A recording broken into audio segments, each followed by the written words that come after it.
আজকে বানাবো chia seeds দিয়ে রায়তা। এই জন্য আমরা নিয়ে নিয়েছি 1 টেবিল স্পুন চিয়া সিডস।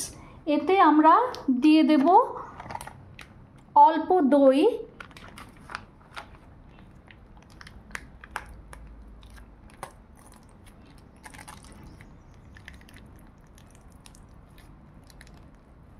এটা সামারের জন্য ভীষণ ভালো, আর যেহেতু গরমটা ভীষণ পড়েছে এটা খেতেও ভাল লাগবে। আর চিয়া সিডসটা দইয়ে বেশ খানিকক্ষণ ভিজিয়ে রাখলে এটা ফুলে উঠবে। দিলাম বেশ খানিকটা দই। এইবার আমরা এর মধ্যে শসা আর পেঁয়াজ কেটে দেব। শসার লম্বা লম্বা করে কেটে রেখেছি, ডাইস করেও কাটতে পারেন। শসাটা আমরা এর মধ্যে দিয়ে দিলাম।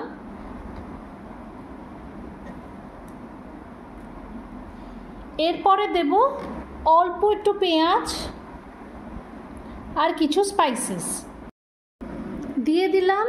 অল্প একটু পেঁয়াজ, এবার এর মধ্যে কিছু স্পাইসেস আমরা মেলাবো।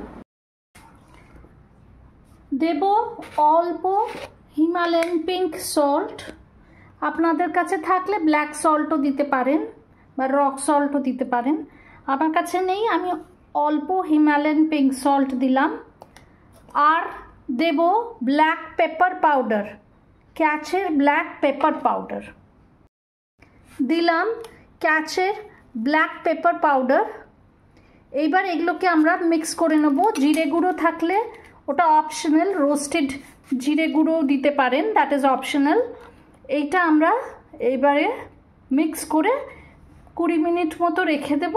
তারপরে এটা ঠান্ডা হয়ে গেলে ফ্রিজারে রেখে দেবো। ঠান্ডা হয়ে গেলে আমরা এটা খাবো।